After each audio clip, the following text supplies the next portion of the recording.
Hello po sa lahat po ng mga supporters at sa lahat ng mga nagmamahal kay Miss Jillian Ward and Mr. Eman Baco sa Pacquiao. Kung saan itong si Eman at saka itong si Miss Jillian Ward ay may kakaibang kinikilos no sa set po ng Never Say Die. Pati po yung kanilang director ay talaga namang nasya-shock sa mga nangyayari at nagaganap.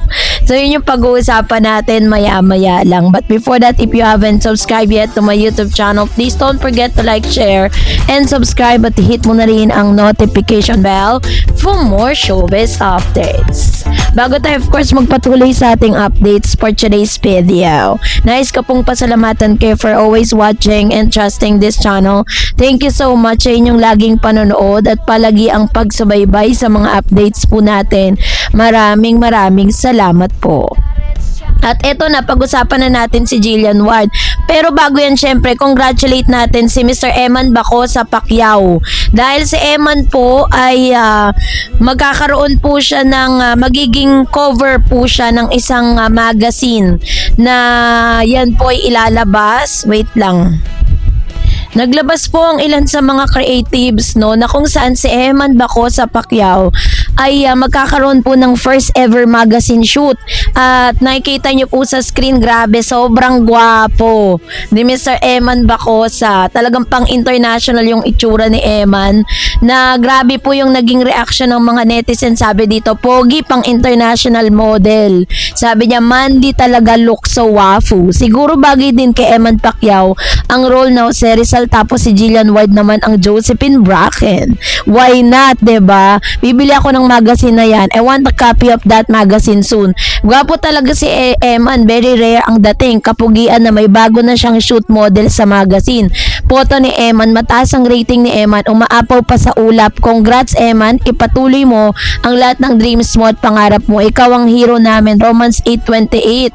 Sabi niya, nice. Congratulations. So, ang dami po talagang mga natuwa, no? Dito po sa first ever magazine shoot ni Mr. Eman. Pero alam niyo po ba na mas matutuwa ang lahat ng mga Jillian na mga fans kung si Jillian din po ay kasama sa first or dito po sa magazine cover, 'di ba? Kasi bagay naman sila at pinag-uusapan talaga sila ngayon. Bakit hindi sila bigyan ng ganitong klase ng break na magkaroon sila ng magazine cover, right?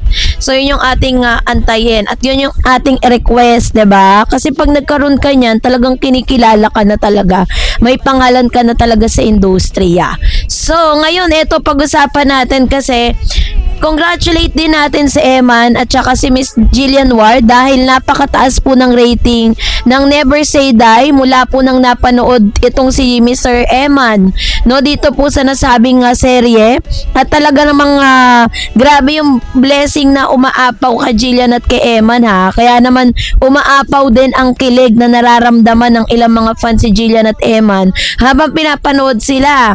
At ito yung isa sa mga eksena no. Ayan, panoorin natin. Manang dapat nag-cheer ako sa'yo. Yan na, ito yung dahilan kung bakit parang pati yung director na siya. Never say die? Never say that.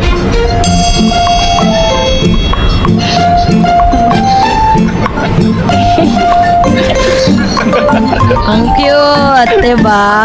Sabi po dito, base po dun sa mga kwento ng mga naroroon sa yung mga nasagap nating impormasyon, 'di ba? Syempre magbabayad tayo para makakuha tayo ng impormasyon patungkol diyan. So, base po dun sa sa mga nasaksihan ng mga taong naroroon. Nagtataka po yung director kasi yung mga sinasabi ni Jillian at ni Eman doon po sa kanila pong taping. Hindi po yun yung nakalagay doon po sa sa kanilang script. Which means nagiging makatotohanan yung kanilang mga pukulan ng mga script no na talagang mas maganda kasi kapag ganun pong makatotohanan hindi siya scripted yung mga pinapakita nila dun po sa screen.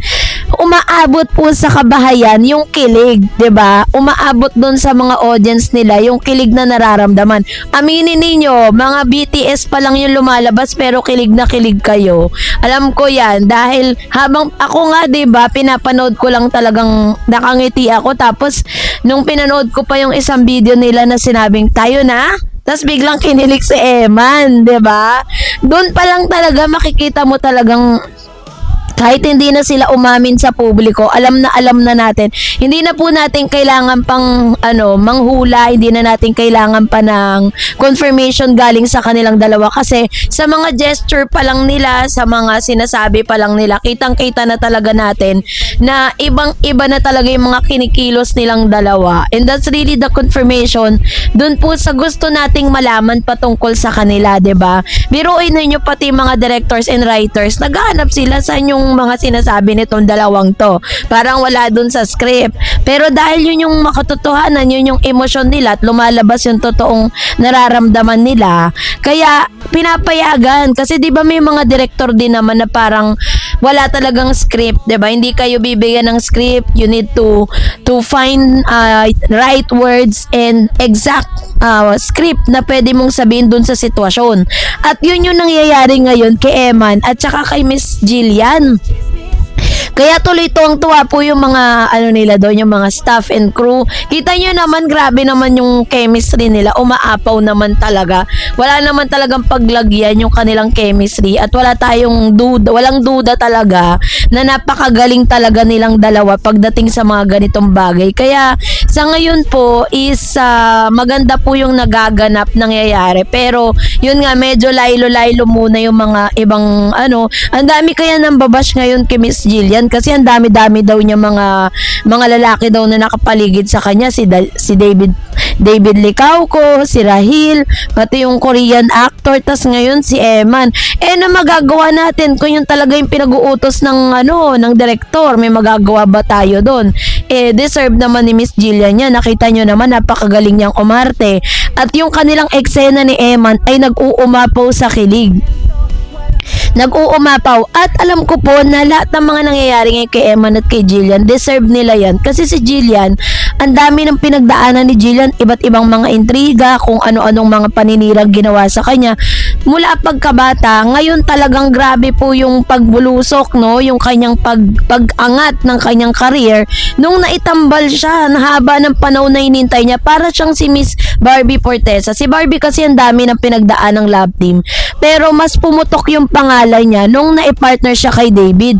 Etong si Jillian, ang dami na rin yung mga naging kalab team, pero kay Eman lang talaga todo-todong umingay yung pangalan niya. Not because Eman is siya po ay isang Pacquiao. No, kahit naman hindi naging Pacquiao si Eman, kung talagang niloob ng Diyos na magtagpo silang dalawa, magmamatch kasi parang parehas sila ng personality. Meron silang similarities. Although meron pong mahiyain si Eman, tas si Jillian naman, 'di ba? Parang siya parang pag nakita mo kasi siya, napakaganda kasi talagang bata.